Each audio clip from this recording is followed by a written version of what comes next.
สบายดีตอนนี้เราก็ออกไปนอกไปซื้อเครื่องของมากิน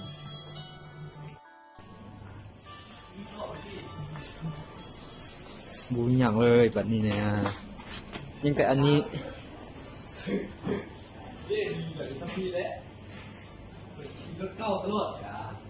ยังแต่เบียร์เอ้ยโบแมนยังแต่เหล้า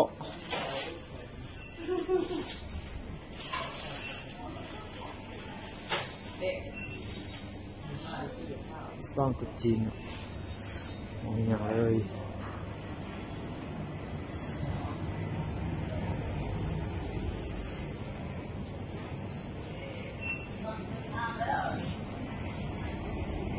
ห่างหมดแล้วห้าช้างนี่เดี๋ยวนะเฮ้ย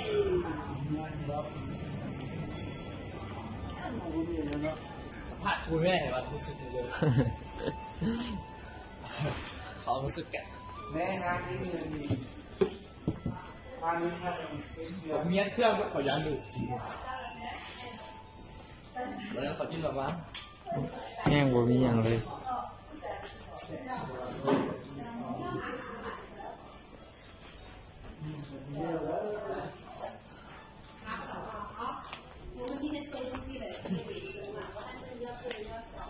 มันเพิ่มบุคคลตอนนี้นะปนเอาขี้เหงื่อสิยกเอาก็มาเอาซานี่แหละซูเปอร์ภูเก็ตบุญอันเลยบัวเสียบ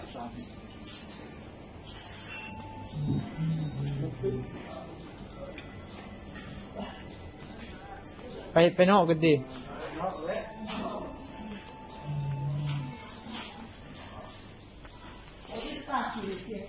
อันนี้ก็ปีนมาแล้วค่ายเป็นที่งานเดิมแล้ว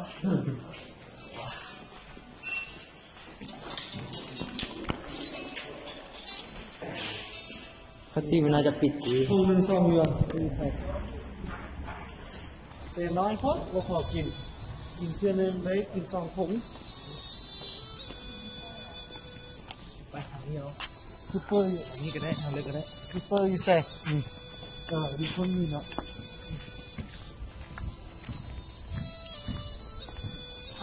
ไปข้ามทันหรือบ่ข้ามเสือ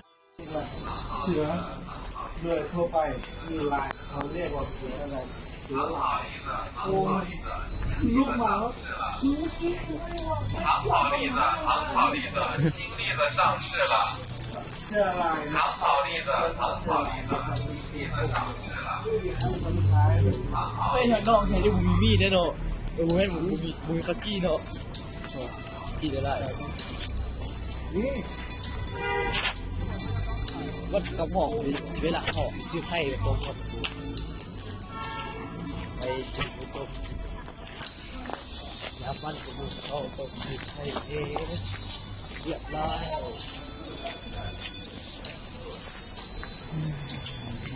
อันนี้วะอันนี้แท้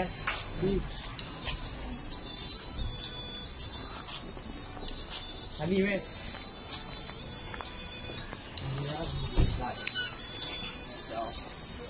三零公里。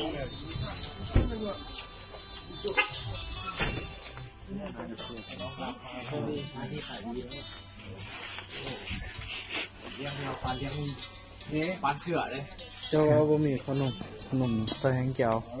你看看，那个就是那个吧，那个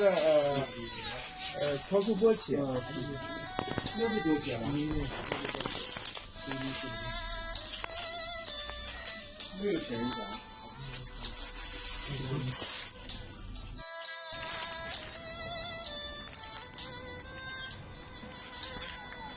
Go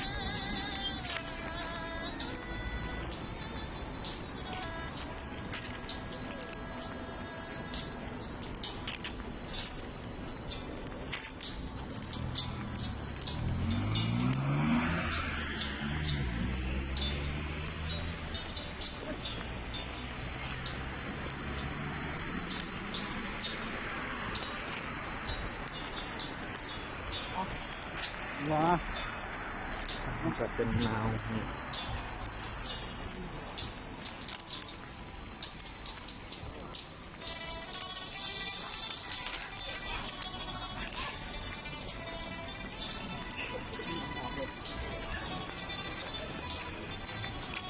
แม่งดูรู้สึกเลยทุกคนเนี่ย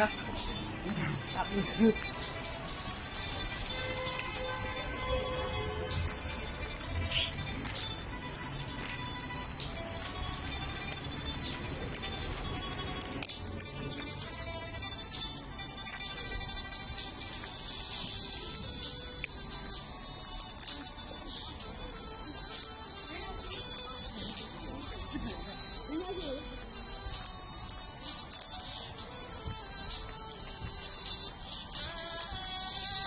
เอาหาหลักแทนเราบุกไปแล้ว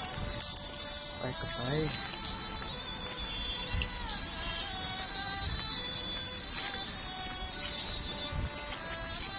เขาประกาศแล้วเขาอยู่ไม่รับ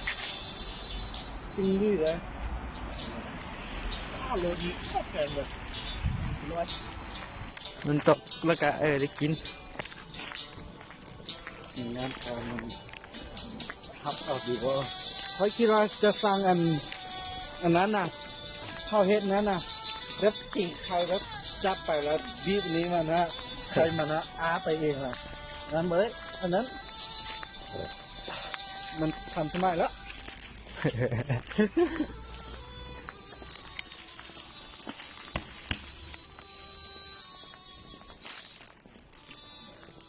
โอ้ไปละอาบน้ำอาบน้ำลิ้นเต็มเฮ้ยช่างเพชรเอารถเตรียมพับกี่มันลืมบ่ซื้อมันลืมบ่พับกี่ซื้อมันลืมบ่ซื้อเส้นปลายอ่ะ ซื้อมันนี่แหละซื้อได้แต่คนเดียวอายุเยอะอายุหายเอาตัวครอบมาซื้อกันนี่เราได้เก็บมันทับเก็บเลยซื้อพับทีมบายมาก็น่าจะได้ยังเก็บของนี่เขาจะได้ รถมาลิ้นแล้วก็3 คนไอ้เฮ้ยคือหวังปลาเลย เอาปลาของแท้เลยเหรอมีความรู้สึกแล้วของพี่ว่าพี่ดินของแม่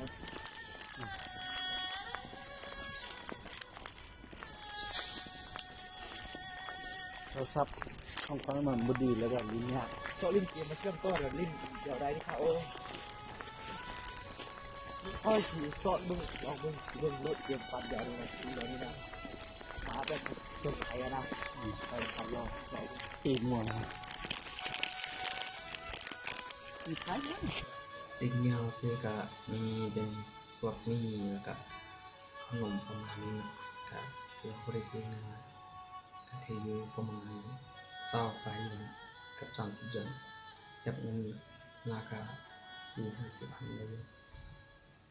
เพราะช่วงนี้เงินเดือนมันขึ้นแพงหน่อย